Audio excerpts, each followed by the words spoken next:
આ પ્રોગ્રામના પ્રાયોજક છે KG institute of engineering and technology, Savli, Vadodara. નમસ્કાર, મહામંથન સાથે હું છું વૈભવી. ચોમાસું આવે અને ખાડાની ચર્ચા ન થાય તો કેમ ચાલે? એટલા માટે ખાડાની ચર્ચા કરવી પડે, કારણ કે આ પ્રી મોન્સૂનની થતી કામગીરી, પ્રી મોન્સૂનના નામે થતો કરોડોનો ખર્ચ એ ખાડામાં ડૂબી જાય છે. એટલું જ નથી ડૂબતું, અરે આ ખાડામાં તો વિકાસની જે મોટી મોટી વાતો કરવામાં આવે છે એ વિકાસ ખુદ ધોવાઈ જાય છે. કરોડો રૂપિયાનું કામ એક જ વરસાદમાં ધોવાઈ જાય છે. ચોમાસામાં કોઝવે, હાઈવે, નાના મોટા રોડ, રસ્તા જ નથી ધોવાતા. પ્રજા જે કરોડો રૂપિયાનું ટેક્સ ભરે છે એ ટેક્સ પણ ધોવાય છે. પ્રજાને આ ખાડા નડે છે, પણ એ સત્તાધીશો, એ અધિકારીઓને એ ખાડા નથી નડતા. આ ખાડાનું મોડેલ કોને બતાવવાનું છે? પ્રશ્ન એ છે. રસ્તાઓ પર ખાડા પડે એટલે થીગડા મારવાનું ચાલુ કરી દેવાનું. લોકો ડરમાં ને ડરમાં એ રસ્તો પસાર કરે, કારણ કે તેમની પાસે કોઈ બીજો વિકલ્પ ન હોય. થોડા જ વરસાદમાં રસ્તાઓ ધોવાય અને એ અધિકારીઓને શરમ પણ ન આવે એટલી જાડી ચામડીનું આ તંત્ર બની ગયું છે. અને આ બધા પરથી એ જ જૂનો પ્રશ્ન એ કે રોડમાં ખાડા છે કે પછી ખાડામાં રોડ, એ નથી સમજાતું. એસી ચેમ્બરોમાં ફક્ત મીટિંગો કરવાનું અધિકારીઓને કહું છું કે બંધ કરો અને રસ્તા પર આવીને વાસ્તવિકતા જુઓ. વાસ્તવિકતા જોશો તો તમને ખ્યાલ આવશે કે પ્રજા કેટલી હેરાન થઈ રહી છે. અને આ બધાની વચ્ચે સવાલો એ ઉભા થાય છે કે દર ચોમાસે રસ્તાની રામાયણ કેમ ઊભી ને ઊભી જ હોય છે? ખાડે ગયેલું તંત્ર રસ્તાની ગુણવત્તામાં કેમ બાંધછોડ કરે છે? વરસાદ વિદેશમાં પણ પડે છે તો ત્યાંના રસ્તાને કેમ કંઈ નથી થતું? રસ્તાના નિર્માણ સમયે કોના કોના ખિસ્સા ગરમ થાય છે? આ તમામ સવાલો પર કરીશું આજે મહામંથન.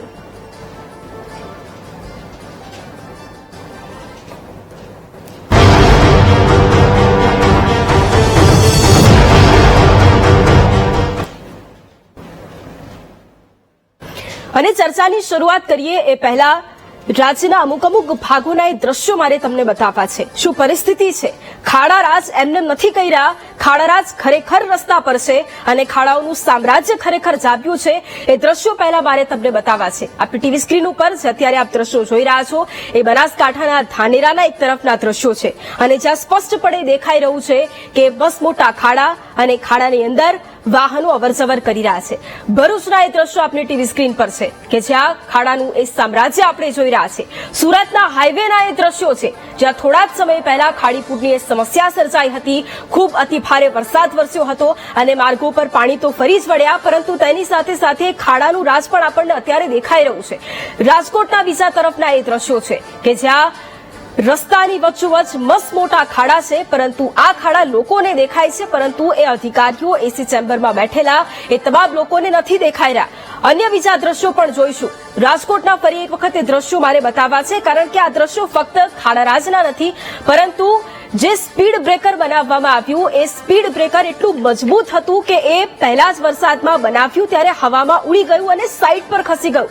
આ જોરદાર વિકાસના એ દ્રશ્યો રાજકોટના છે. હવે જામનગરના એ રસ્તા જુઓ કે જ્યાં ક્યાંય મને ખાડો હોય પરંતુ રસ્તા નથી દેખાઈ રહ્યા, માત્ર ને માત્ર ખાડા દેખાઈ રહ્યા છે. રસ્તાના નામે મીંડું, પરંતુ ખાડાનું એ રાજ મને દેખાઈ રહ્યું છે. છોટાઉદેપુરના એ દ્રશ્યો બતાવું કે છોટાઉદેપુરમાં પણ ખાડા રાજ અત્યારે દેખાઈ રહ્યું છે. અને બનાસકાંઠાના ફરી એક વખત એ દ્રશ્યો કે જ્યાં ખાડાનું સામ્રાજ્ય તો આપણે જોયું, પરંતુ પોલીસ તંત્ર એ ખાડાને પૂરવા માટે કામે લાગ્યું, કારણ કે એ અધિકારીઓને પ્રજાની ચિંતા નથી થતી, પ્રજાની એ પરેશાની નથી દેખાઈ રહી, પરંતુ પોલીસ તંત્રને દેખાય છે અને એટલા જ માટે ખાડાનું પુરાણ તેમને શરૂ કર્યું. અલગ અલગ દ્રશ્યો આપને બતાવ્યા. એ પરિસ્થિતિ, એ જમીનની વાસ્તવિકતા શું છે એ અમે બતાવી. અને એટલા જ માટે ચર્ચાની પહેલા એ બતાવવું જરૂરી છે, કારણ કે ફક્ત વાતો નથી પરંતુ તેના પુરાવા છે. કેટલી હદે પ્રજા પરેશાન થતી હશે રોજે રોજ, આ સમસ્યામાંથી કેવી રીતે લોકો નીકળતા હશે, નોકરિયાત વર્ગ જે જતો હશે એમને કેટલી તકલીફ પડતી હશે, સામાન્ય લોકો કે જે દરરોજ આ રસ્તામાંથી પસાર થવા મજબૂર બન્યા છે, ગાડી હોય, ટુ વ્હીલર હોય, કંઈ પણ હોય, પરંતુ છતાંય એમને પસાર થવું પડે છે. કેટલી સમસ્યા એમને થતી હશે એ કદાચ એ અધિકારીઓ, એ નેતાઓ જે એસી ચેમ્બરમાં બેઠા છે એમને ખ્યાલ નથી, અને એટલા જ માટે એ વાસ્તવિકતા અમારે બતાવવાની ફરજ પડે છે. દર 84 આ પરિસ્થિતિ છે, દર વર્ષે આ પરિસ્થિતિ છે. એવું નથી કે આ વર્ષની આ વાત છે, પરંતુ દર વખતની આ પરિસ્થિતિ. ફક્ત ને ફક્ત વાત એ છે કે નેતાઓ, એ અધિકારીઓ એટલા જાડી ચામડીના થઈ ચૂક્યા છે કે એમને આ સમસ્યાઓ નથી દેખાઈ રહી, અને એટલા જ માટે અમારે ચર્ચા કરવી પડે છે, સવાલો પૂછવા પડે છે. કારણ કે સામાન્ય જનતા જ્યારે એનો જવાબ માંગે છે ત્યારે એમને જવાબો નથી મળતા. પ્રશ્નો ઘણા બધા આવીને ઉભા થાય છે. પ્રી મોન્સૂન કામગીરીની વાતો કરવામાં આવે છે, પરંતુ પ્રી મોન્સૂન કામગીરી કેમ દેખાતી નથી, સવાલ એ ઉભો થાય છે. ખાડા દેખાય છે, પરંતુ થીગડા મારીને જો તમે સંતોષ માની લો છો તો તમે સાચા નથી, તમે ખાંડ ખાઈ રહ્યા છો. કારણ કે તમે માત્ર ને માત્ર વાતો કરો, પ્રજાને તમે ભરમાવો, પરંતુ વાસ્તવિકતા કંઈક અલગ દેખાય ત્યારે સવાલો સ્વાભાવિક રીતે થવાના છે. એ પ્રજા કંટાળી જાય છે. કેટલી મહિલાઓ એવી હોય છે કે જે ઘરની બહાર ક્યારે નથી નીકળતી, પરંતુ આવી પરિસ્થિતિમાં એ કોર્પોરેશન ઓફિસ જાય છે અને એમને સવાલ કરે છે કે આ પરિસ્થિતિ કેમ, એનું નિરાકરણ ક્યારે આવશે. સવાલ એ છે કે આ બધી પરિસ્થિતિમાંથી લોકો બહાર ક્યારે નીકળશે. ફક્ત વાતોથી કામ નહીં ચાલે, જે કામગીરી થવી જોઈએ એ ક્યારે થશે. થીગડા મારવાથી કામ નહીં ચાલે, માત્ર ને માત્ર પેચવર્કની વાતો કરવાથી કામ નહીં ચાલે, એ કામગીરી કરવી પડશે. એટલા જ માટે સવાલો ઘણા બધા છે અને ચર્ચાની શરૂઆત કરવી છે. ચર્ચા માટે આપણી સાથે જોડાયા છે ભાજપ નેતા સંજીવભાઈ પંચોલી. સંજીવભાઈ, સ્વાગત છે આપનું મહામંથનમાં. કોંગ્રેસ નેતા આપણી સાથે ડોક્ટર હેમાંગભાઈ વસાવડા જોડાયા છે. હેમાંગભાઈ, આપનું પણ સ્વાગત છે મહામંથનમાં. આપણી સાથે અખિલ ગુજરાત વાહન સંચાલક ટ્રસ્ટના ચેરમેન મેઘજીભાઈ ખેતાણી પણ જોડાયા છે. મેઘજીભાઈ, આપનું પણ સ્વાગત છે મહામંથનમાં. આપણી સાથે બ્રિજ કન્સલ્ટન્ટ પંકજભાઈ પટેલ જોડાયા છે. પંકજભાઈ, આપનું સ્વાગત છે. અને આપણી સાથે ગુજરાત ઇન્સ્ટિટ્યૂટ ઓફ સિવિલ એન્જિનિયરના પૂર્વ પ્રમુખ બકુલભાઈ દેસાઈ પણ જોડાયા છે. બકુલભાઈ, આપનું પણ સ્વાગત છે મહામંથનમાં. સંજીવભાઈ, સૌથી પહેલો પ્રશ્ન આપને એટલા માટે કરવો છે કારણ કે મોટી મોટી વાતો કરવાથી કંઈ જ નથી થવાનું. પ્રશાસન તંત્ર એ કામ જે બતાવવું જોઈએ, એ જમીની વાસ્તવિકતા કંઈક ઓર જ દેખાય છે, એ કામગીરી નથી દેખાતી. એટલે સવાલ ફક્ત ને ફક્ત એ છે કે સતત સત્તામાં રહેવાનો રેકોર્ડ તો છે, પરંતુ આ વર્ષે સતત પ્રજાને ખાડામાં રાખવાનો પણ રેકોર્ડ હવે તમારા નામે થઈ રહ્યો છે. આ બધું ક્યારે બંધ થશે? શું હજુ પણ અમારે દર વર્ષે આ જ પરિસ્થિતિ પર ચર્ચા કરવાની રહેશે?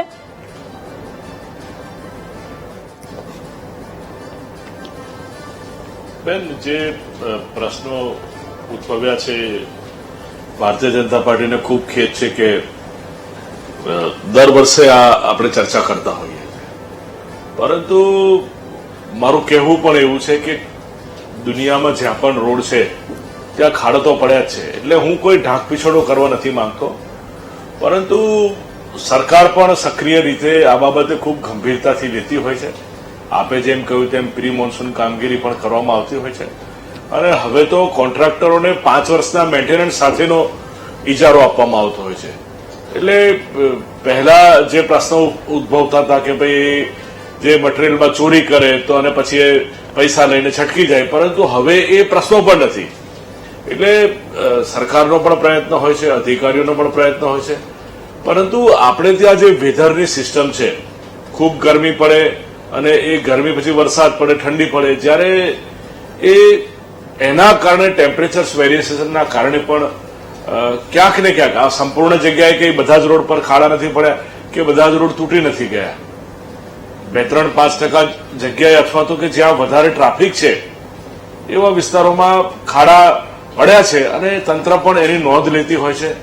અને તંત્ર એને જે રીતે મેં કહ્યું કે કોન્ટ્રાક્ટરોને પણ એવી જ રીતે ઇજારદારો આપવામાં આવે છે, એને કોન્ટ્રાક્ટ એવી રીતે આપવામાં આવે છે કે જેનું મેન્ટેનન્સ પણ એને કરવાનું હોય છે. પરંતુ તે છતાં આપે જે આજનો આ વિષય લીધો છે એ માધ્યમ થકી દરેકે મોરલ રિસ્પોન્સિબિલિટી સમજી અને આ કાર્યને ભવિષ્યમાં સારી રીતે કરવું જોઈએ એવી મારી એક વ્યક્તિગત રીતે લાગે છે. પણ સંજીવભાઈ, આપણે અત્યારે જે વાત કરી એનો પ્રશ્ન એટલા માટે હું કરું છું કારણ કે આ 2 થી 3% વાત નથી, ફક્ત અમદાવાદની વાત કરું છું. ફક્ત બીજા શહેરો છોડી દો, ગ્રામ્ય વિસ્તારો છોડી દો, ફક્ત અમદાવાદની વાત કરું છું કે જ્યાં એએમસીના ચોપડે આ વખતે 1000થી પણ વધારે ખાડા નોંધાયા છે. તમને લાગે છે કે આ 2 થી 3%ની વાત છે? શું હજી પણ તમને એવું લાગે છે? નહીં, એટલે જે પણ એએમસીની વાત કરો છો કે વડોદરા મ્યુનિસિપલ કોર્પોરેશન હોય કે રાજકોટ મ્યુનિસિપલ કોર્પોરેશન હોય, સમગ્ર રસ્તા તૂટ્યા નથી એવું પણ નથી કે ભાઈ સમગ્ર બધા જ રસ્તા તૂટી ગયા હોય. ખાસ કરીને જ્યાં થોડો ટ્રાફિક વધારે છે ત્યાં વેરેન્ટર થયું છે, પરંતુ એ ન થવું જોઈએ એવું પણ મારું કહેવું છે. અને એના માટે ઘણી જગ્યાએ હવે પ્લાસ્ટિક બાઉન્ડ ટાર જે યુઝ કરવામાં આવે છે અને એને રો મટીરિયલ તરીકે યુઝ કરીને આપણે પ્રયોગો પણ કરી રહ્યા છે. અને રોડ પર રોડ ન બનાવતા સ્ક્રેપર દ્વારા પણ એને સ્ક્રેપ કરી અને નવીન પ્લાસ્ટિક મટીરિયલ સાથે બાઇન્ડિંગ કરી અને નવીન ટાર નાખી અને પણ ઘણી જગ્યાએ બનાવવામાં આવી રહ્યા છે. પરંતુ તે છતાં ખાડા પડે છે, જે હકીકત છે આપણે હકીકતને સ્વીકારવી જોઈએ અને આ ન પણ થવું જોઈએ એવું પણ સ્વીકારવું જોઈએ. બિલકુલ, પણ છતાંય પ્રશ્ન આખરે એ જ છે કે આ બધું થઈ રહ્યું છે.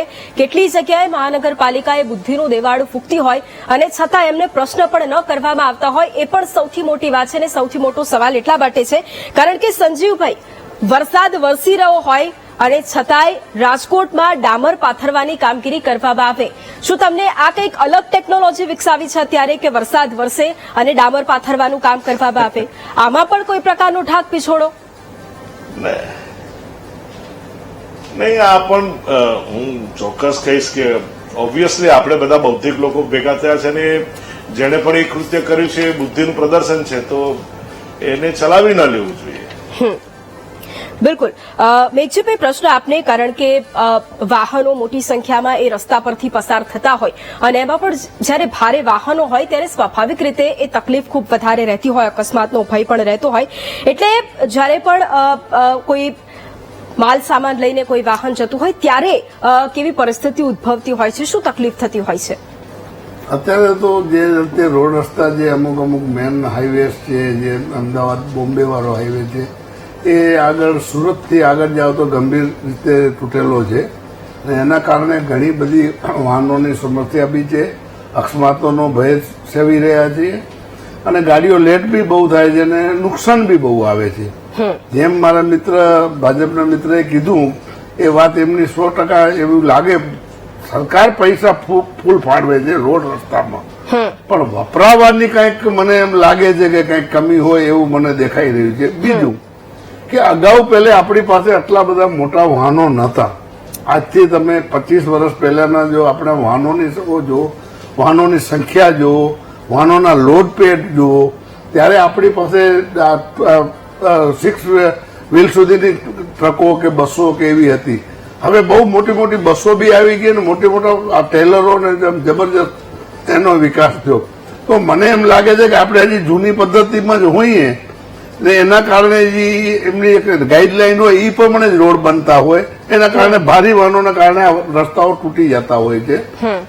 અને બીજું કે મારું સરકાર સમક્ષ એક નમ્ર નિવેદન છે કે આ બધા તમે છે ને પ્લાન ને પહેલેથી કરી લેવા જોઈએ. પછી જયારે વરસાદ પડે ત્યારે આપણે આ પ્લાન કરવા જઈએ છીએ ને ત્યારે આપણે એને નથી કરી શકતા. પછી ખાડા પૂર્યા સિવાય તમારી પાસે કોઈ વિકલ્પ નથી રહેતો. તો આ પ્લાન તમને પહેલે કરીને સમજી લો કે વરસાદ જેને પૂર્ણ થઈ જાય એટલે આ કામ ચાલુ થઈ જવા જોઈએ, તો જેથી કરીને વરસાદની આવતા ત્યાં સુધી આ રસ્તા બધા રોડ રસ્તા ક્લિયર થઈ જવા જોઈએ. અને એના જે ડિઝાઇનો છે, જે લોકો આના એન્જિનિયરો હોય કાંઈ હોય, એને એ રીતે ડેવલપ કરવી જોઈએ કે પાણી રડી જાય સાઈડમાં. ડાંબરને પાણીને વેર છે હકીકત છે, પણ એ કઈ આપણે ત્યાં છે એવું નથી. અન્ય દેશોમાં બી ડાંબરના રોડ છે તો એટલા બધા નથી તૂટતા. ભલે સાહેબે કીધું કે હશે બધી જગ્યાએ, પણ આપણે ત્યાં જેટલા તૂટી જાય છે ને એટલા નથી તૂટતા. અને સરકાર આટલા માસ મોટા પૈસા આપ્યા પછી બી આપણે આ પરિસ્થિતિમાં જીવવું પડે એ બહુ થોડું દુઃખની વાત છે. બિલકુલ. પંકજભાઈ, પ્રશ્ન એટલા માટે કારણ કે આપણે એ પુલની પરિસ્થિતિ, બ્રિજની પરિસ્થિતિ આપણે સામાન્ય રીતે અત્યારે જોતા હોઈએ કે પહેલા વરસાદમાં ધોવાઈ જાય અને બધું તૂટી જાય એવી સમસ્યાઓ, બંધ કરવાની ફરજ પડે શરૂઆતના સમયગાળામાં, એવું પણ જોતા હોઈએ. એટલે એ સ્ટ્રક્ચર, કારણ કે હવે સમય જેમ જેમ બદલાય એમ એની સાથે થોડું આગળ પણ વધવું પડે, એ પ્રમાણેની કામગીરી હોવી જોઈએ. શું ખામી આપને દેખાય કે ખરેખર અત્યારે એને સુધારવાની જરૂર છે?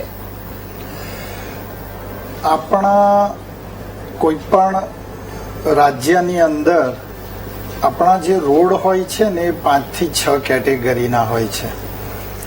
વિલેજ રોડ, ત્યાંથી major district road, state highway, national highway, municipal road, કોઈ બ્રિજ બની રહ્યો હોય તો એની સાઈડની અંદરનો ડાયવર્ઝન રોડ, આવી રીતે અલગ અલગ રોડ અને દરેક રોડના પ્રોબ્લેમ અલગ અલગ છે.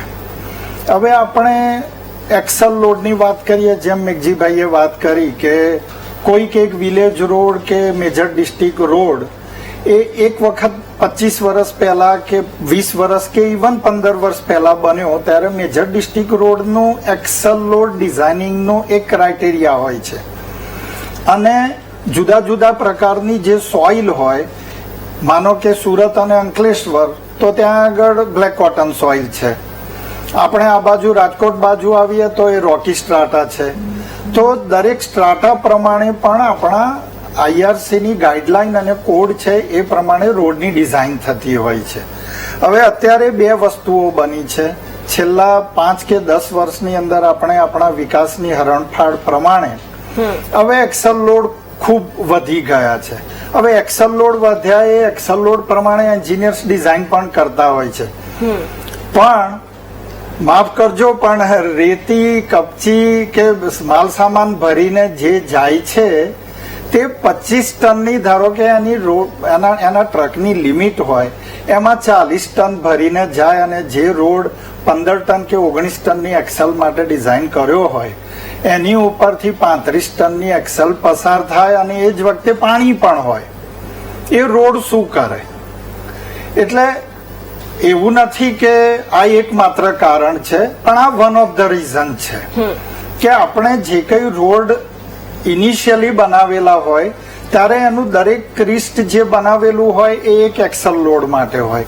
એટલે ઘણા બધા રોડની અંદર એવું થાય છે કે મેજર ડિસ્ટ્રિક્ટ રોડ સ્ટેટ હાઈવેમાં કન્વર્ટ થયો હોય, સ્ટેટ હાઈવે હોય એ પછીથી નેશનલ હાઈવેમાં કન્વર્ટ થયો હોય. એટલે એની અંદર કારણો, બીજું વરસાદની ઇન્ટેન્સિટી, પહેલા આપણે ઝરમર વરસાદ, અમે જ્યારે ઇવન અમારી યુવાનીમાં હતા ત્યારે અમે જોયેલું છે કે લાંબા સમય સુધી ઝરમર વરસાદ હોય. હવે એક સાથે 15 ઇંચ 20 ઇંચ વરસાદ હોય છે. એની સામે વિકાસની અંદર ઘણી વખત એવું બને છે કે જે નેચરલ ડ્રેઇન હોય છે તે પણ એની અંદર પુરાયેલા હોય છે અને અલ્ટિમેટલી પાણી તો એનો રસ્તો શોધવાનું જ છે. એટલે કારણો બધા જ ભેગા થાય છે. આની અંદર દરેક કેટેગરી વાઇઝ જોઈએ ને તો ઘણા બધા રોડ એવા છે કે જે નેશનલ હાઈવેના છે, તો એની અંદર EPC બેઝ ઉપર એ બધા કોન્ટ્રાક્ટ હોય છે કે જેની અંદર ઓથોરિટી એન્જિનિયર અને કોન્ટ્રાક્ટર એ એનું મેઇનલી ધ્યાન રાખતા હોય છે. આપણું R&B ડિપાર્ટમેન્ટ જેટલા રોડ કરે છે તો એની અંદર R&B ના ઓફિસરો પોતે જ એનું ધ્યાન રાખતા હોય છે. એટલે આ જે આપે આખું વિશ્લેષણ કર્યું કે સિટી વાઇઝ આપણે રોડ જોયા, એની અંદર એક વસ્તુ એ પણ જોવાની જરૂર છે કે કયો રોડ, એની હિસ્ટ્રી શું હતી.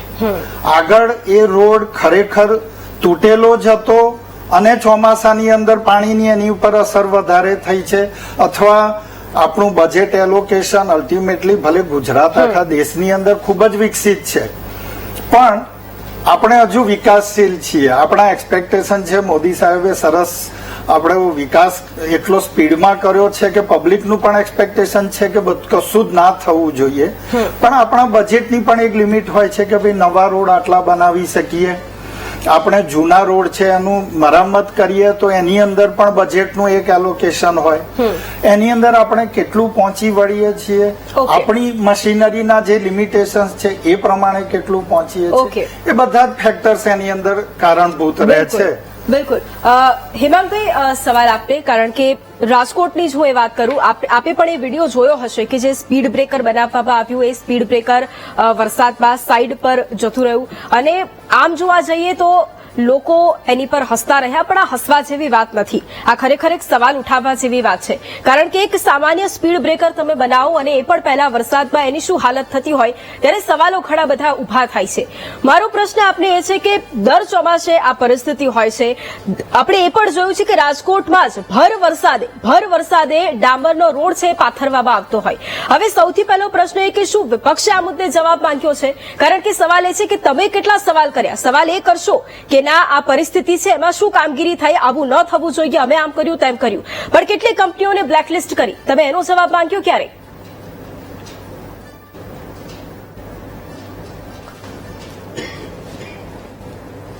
વૈભવીબેન, મારી પહેલા વક્તાઓ બોલ્યા, જી,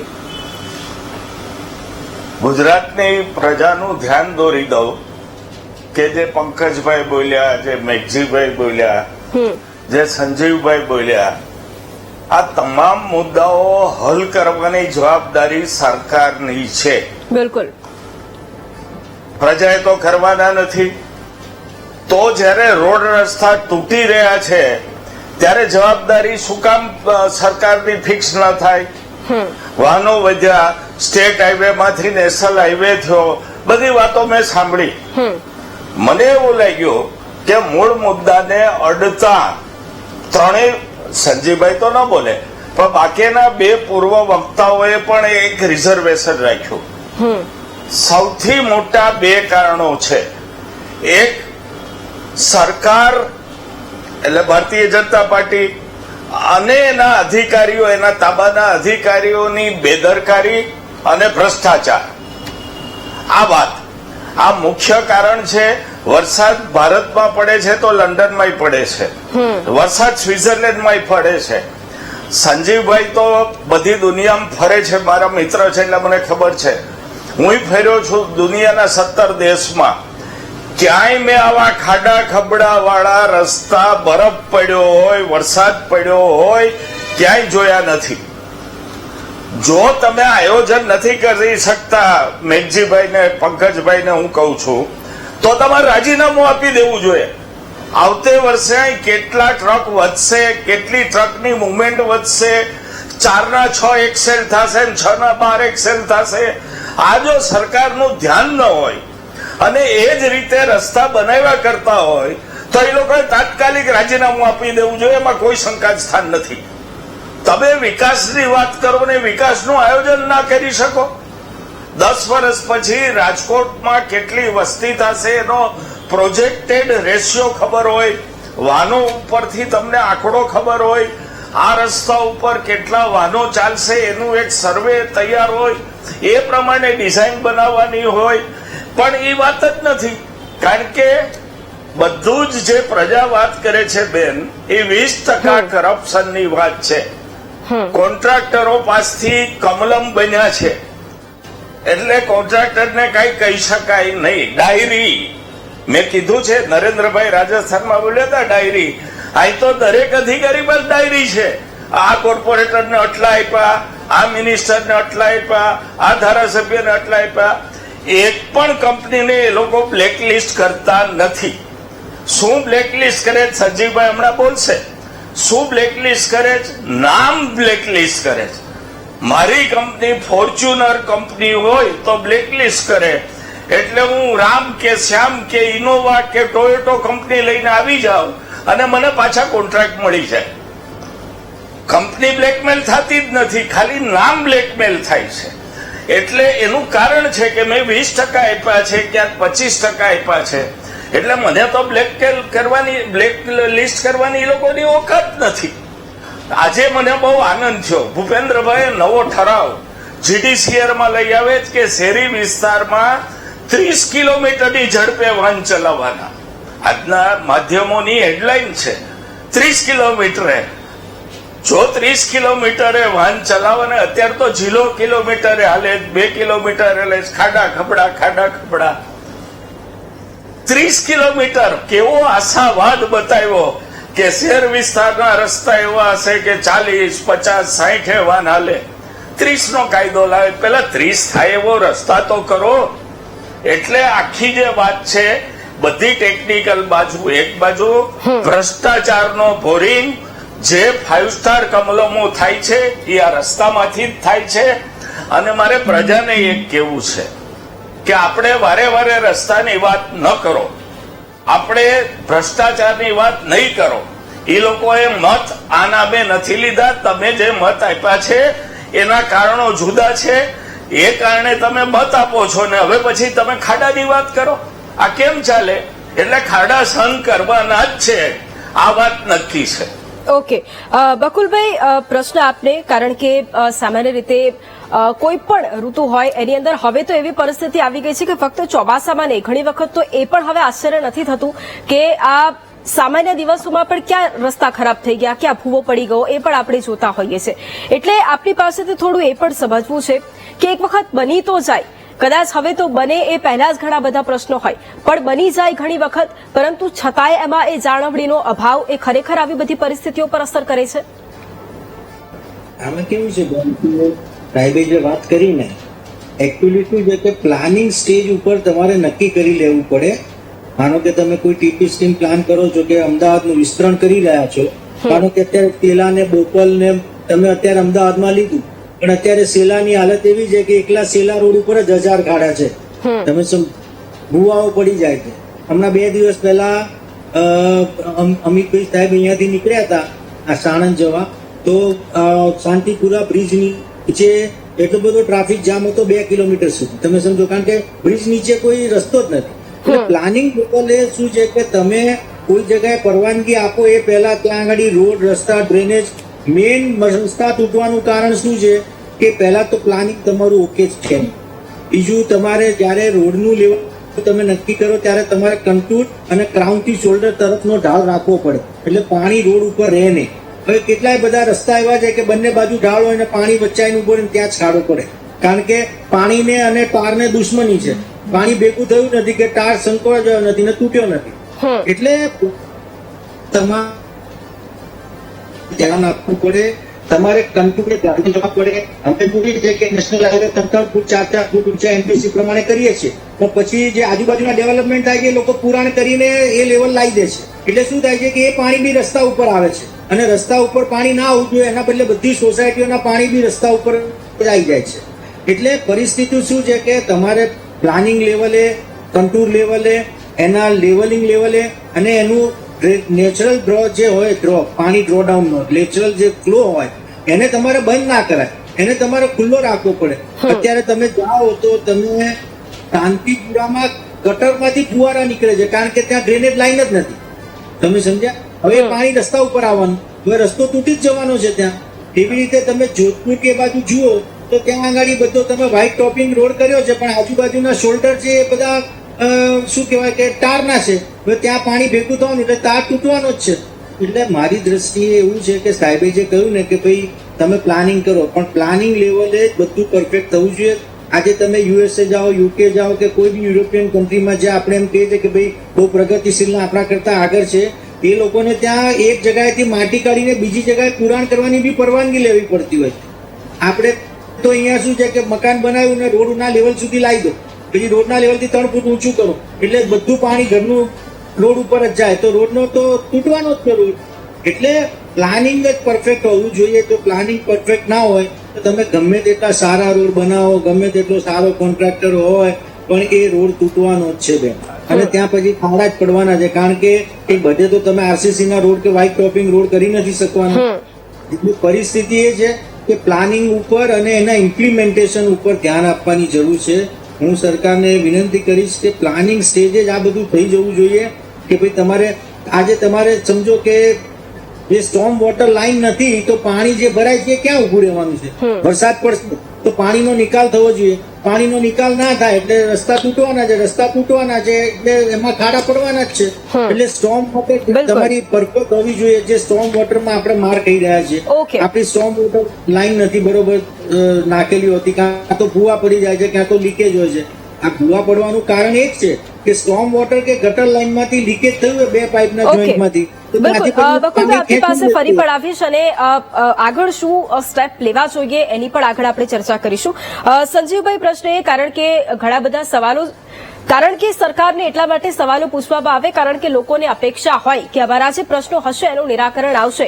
અને રોડ રસ્તાની આ તો એક બેઝિક સમસ્યા છે, આ તો એક માંગ છે, લોકોની સામાન્ય માંગ છે, પ્રાથમિક જરૂરિયાત છે, એટલે એ તો તમારે પૂરી કરવી જ પડે, એમાં કોઈ છૂટકો નથી. પણ સવાલ એ કે જો આ વરસાદની અંદર એ અધિકારીઓ એસી ચેમ્બરમાં બેઠા હોય, કેટલી જગ્યાએ ખાડા પડતા હોય, તો શું એ અધિકારીઓની ઝાટકડી કાઢવામાં આવે છે? શું એ અધિકારીઓને પૂછવામાં આવે છે કે તમે કેમ નથી જતા જમીન પર, તમે કેમ એ વાસ્તવિકતા નથી જોતા? શું અધિકારીઓની ઝાટકડી કાઢવામાં આવે છે?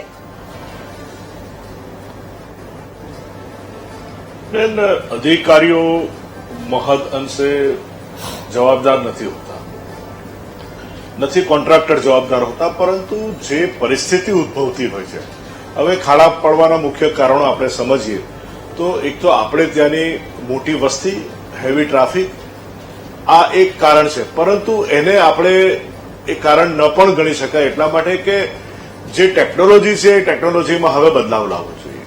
તમે હમણાં જુઓ તો જે પણ નવા રસ્તાઓ બની રહ્યા છે, જે પણ સ્ટેટ હાઈવે બને કે નેશનલ હાઈવે બને કે પછી બે ગામને જોડતો રસ્તો બને, તો પહેલા કરતા એના સ્પેસિફિકેશન ચેન્જ થયા છે.